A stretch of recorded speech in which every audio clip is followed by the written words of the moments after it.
नमस्कार साथियों, आज हम लोग यूपी स्पेशल में जो भौगोलिक परिदृश्य है उसके जितने भी पीआईक्यू हैं गणना चक्र का वो देखते हैं। पहला क्वेश्चन है निम्नलिखित राज्यों में से किससे उत्तर प्रदेश की सीमा नहीं लगती है। तो उत्तर प्रदेश की सीमा किस राज्य से नहीं लगती है? तो आपका जो पंजाब है इससे नहीं लगती है। यूपी कुल 8 राज्य और प्लस एक जो यूटी है यानी दिल्ली उससे सीमा अपना साझा करती है। तो 8 राज्य कौन कौन से हैं? तो हरियाणा, हिमाचल प्रदेश, उत्तराखंड, राजस्थान, एमपी, छत्तीसगढ़, झारखंड, बिहार, ये आपके 8 राज्य हैं, और उत्तराखंड।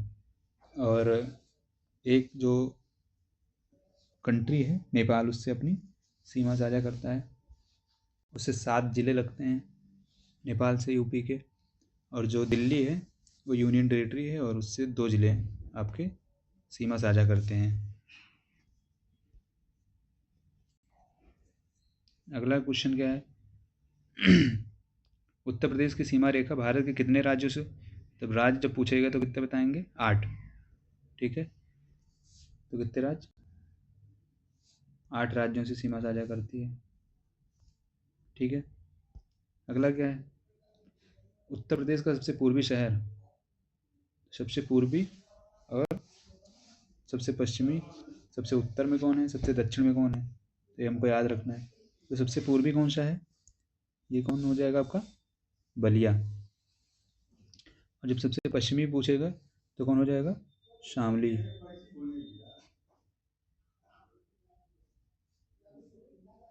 सबसे जो उत्तरी है वो कौन सा है? सहारनपुर। और सबसे दक्षिणी जो है वो कौन सा है? सोनभद्र। ठीक है, अगला क्वेश्चन क्या है?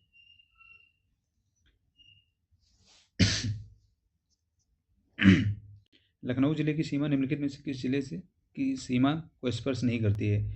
तो लखनऊ, बलिया कहाँ पे है? सबसे पूर्व में है, तो उसी से सब मतलब सीमा साझा नहीं करेगा। ठीक है, अगला क्या है? लखनऊ जिले की सीमा पूर्व में बाराबंकी जिले को, पश्चिम में उन्नाव जिले, दक्षिण में रायबरेली और उत्तर में सीतापुर एवं हरदोई जिले को स्पर्श करता है। लखनऊ जिले की सीमा बलिया जिले की सीमा को स्पर्श नहीं करता है। अगला क्या है? तो उत्तर प्रदेश के निम्नलिखित नगरों का भौगोलिक विकास, भौगोलिक क्षेत्रफल की दृष्टि से सही अवरोही क्रम क्या है? अवरोही, आरोही। आरोही मतलब बढ़ते क्रम में, ठीक है, अवरोही मतलब घटते क्रम में। इसका जो क्षेत्रफल है वाराणसी का कितना है? 1535 वर्ग किलोमीटर, बागपत 1321, गौतम बुद्ध नगर 1442 और जो भदोही है उसका 1015। अगला क्या है? निम्नलिखित जिलों का भौगोलिक क्षेत्रफल की दृष्टि से आरोही क्रम। आरोही मतलब बढ़ते क्रम में लगाना है। तो पहला क्या हो जाएगा? गौतम बुद्ध नगर 1442, उससे बड़ा बाराबंकी 3895, उससे बड़ा मिर्ज़ापुर 4521 और सोनभद्र 6788 किलोमीटर वर्ग किलोमीटर। अगला क्वेश्चन क्या है? उत्तर प्रदेश का उत्तर प्रदेश में न्यूनतम क्षेत्रफल वाला जनपद कौन सा है? जिसका क्षेत्रफल सबसे कम हो इन चारों में से, वो कौन सा है? जीबीटी नगर, गौतम बुद्ध नगर। ठीक, अगला क्वेश्चन क्या है? उत्तर प्रदेश का सबसे कौन सा जिला क्षेत्रफल की दृष्टि से सबसे छोटा है? इन 4 में से जो सबसे छोटा कौन सा है? हापुड़ है।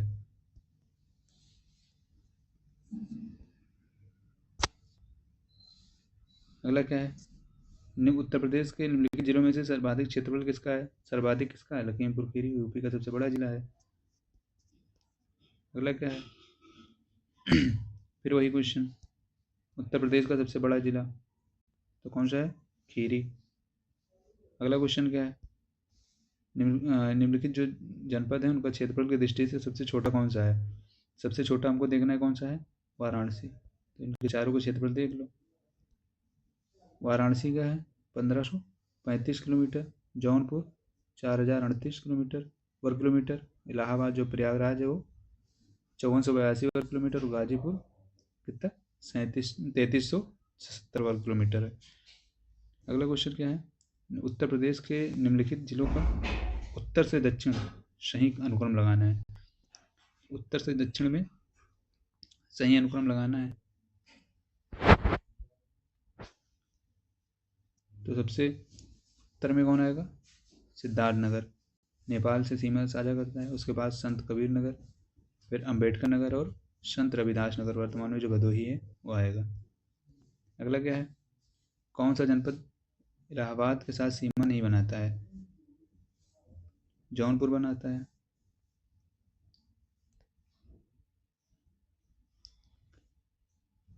चित्रकूट भी बनाता है, संत रविदास नगर भी बनाता है, और उस समय के जो इसमें ऑप्शन है उसमें सोनभद्र सही है, लेकिन सोनभद्र जो जिला है इलाहाबाद और प्रयागराज से सीमा नहीं बनाता है, क्योंकि सोनभद्र तथा इलाहाबाद के बीच में कौन सा जिला आता है, मिर्ज़ापुर। इलाहाबाद के सीमावर्ती जिले चित्रकूट, रीवा यानी मध्य प्रदेश, मिर्ज़ापुर, भदोही, जौनपुर, प्रतापगढ़, कौशाम्बी हैं। अगला क्वेश्चन क्या है, उत्तर प्रदेश के निम्नलिखित क्षेत्रों में से किसमें अन्ना प्रथा उस क्षेत्र के कृषि एवं वानिकी के विकास के लिए अभिशाप है। तो अन्ना प्रथा किसके लिए है, उत्तर प्रदेश का बुंदेलखंड क्षेत्र। अन्ना प्रथा उत्तर प्रदेश के बुंदेलखंड क्षेत्र में कृषि एवं वानिकी के विकास हेतु अभिशाप है। बुंदेलखंड क्षेत्र में अन्ना प्रथा के तहत किसान चैत्र मास में फसल कटाई के बाद अपने पशुओं को खुला छोड़ देते हैं, परंतु वर्तमान में प्रथा कृषि एवं वानिकी के लिए नुकसान साबित हो रही है, क्योंकि इन पशुओं की वजह से फसलों को नुकसान पहुंचाया जा रहा है।